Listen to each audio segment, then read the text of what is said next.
नमस्कार, मेरा नाम है मीनाक्षी रजा। तो ब्रेकिंग विद मीनाक्षी में आज मैं बात करने वाली हूं आधी रात की दस्तक और खाली सिलेंडर को लेकर के मचे हुए खौफ के बारे में।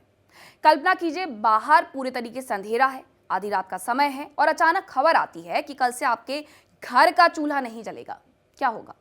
अगर कल सुबह चाय बनाने के लिए आपके पास गैस ही ना हो। आप भागते हैं गैस एजेंसी की तरफ, लेकिन वहां पहले से ही मीलों लंबी लाइन लगी हुई है।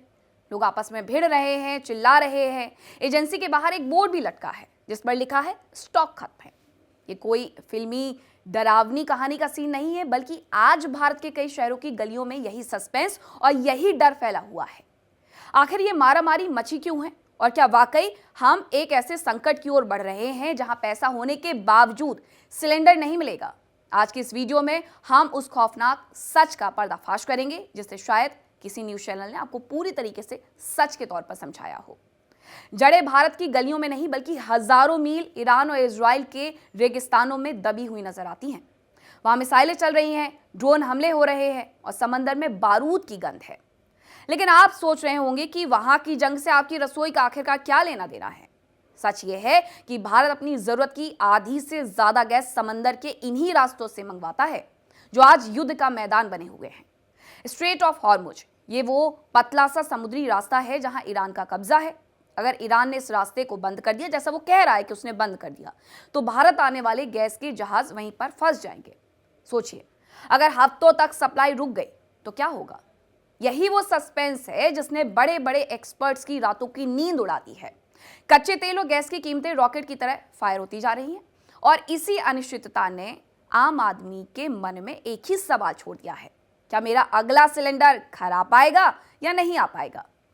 लेकिन सवाल एक और है कि क्या सरकार हाथ पर हाथ धरे बैठी हुई है? बिल्कुल भी नहीं। पर्दे के पीछे एक बहुत बड़ा खेल चल रहा है, एक तैयारी चल रही है। दरअसल भारत सरकार ने अपने वॉर रूम्स एक्टिव कर दिए हैं। सरकार रूस और अमेरिका जैसे देशों से गुपचुप तरीके से डील कर रही है ताकि अगर खाड़ी देशों से सप्लाई कटे तो बैकअप प्लान तैयार रहे। पेट्रोलियम मंत्रालय ने तेल कंपनियों को सख्त आदेश दिए हैं कि वे अपने स्ट्रेटेजिक रिजर्व यानी इमरजेंसी स्टॉक को छूने के लिए तैयार रहें। लेकिन यहां एक और ट्विस्ट है। सरकार तो कोशिश कर रही है, पर सिस्टम के अंदर बैठे कुछ दीमक इस संकट का इंतजार कर रहे थे। जैसे युद्ध की खबर आई, कालाबाजारी करने वालों ने सिलेंडर्स को डंप करना शुरू कर दिया।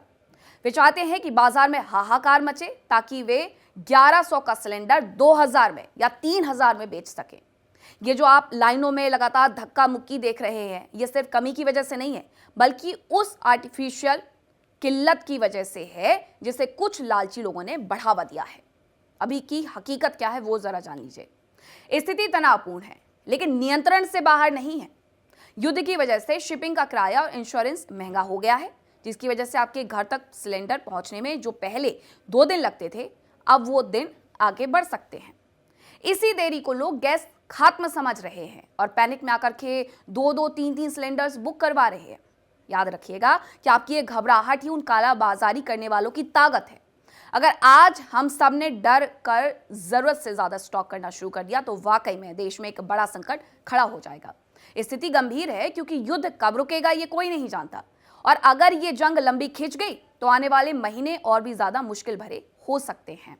तो आपको एक बात का भी ख्याल रखना है कि अब भारत सरकार ने ईरान की सरकार से बातचीत भी की है और खास तौर पर जो फ्यूल को लेकर के बातचीत है, समस्याएं हैं, जो गैस को लेकर के समस्याएं हैं, उस पर अपनी विचारों को साझा करते हुए एक मेमोरेंडम समझौता किया है दरअसल, कि भारत के जो तेल टैंकर होंगे, गैस टैंकर्स होंगे, उन्हें हॉर्मुज स्ट्रेट के रास्ते गुजरने दिया जाएगा और ये ईरान की सरकार ने मान भी लिया है। तो अगर आप सोच रहे हैं कि ये जो सिचुएशन पैनिक वाली बनी हुई है वो आने वाले दिनों में ऐसी रहेगी, तो ऐसा नहीं है। सरकार अपने स्तर पर भरपूर प्रयास कर रही है और उन भरपूर प्रयासों में उसे सफलता भी मिल रही है।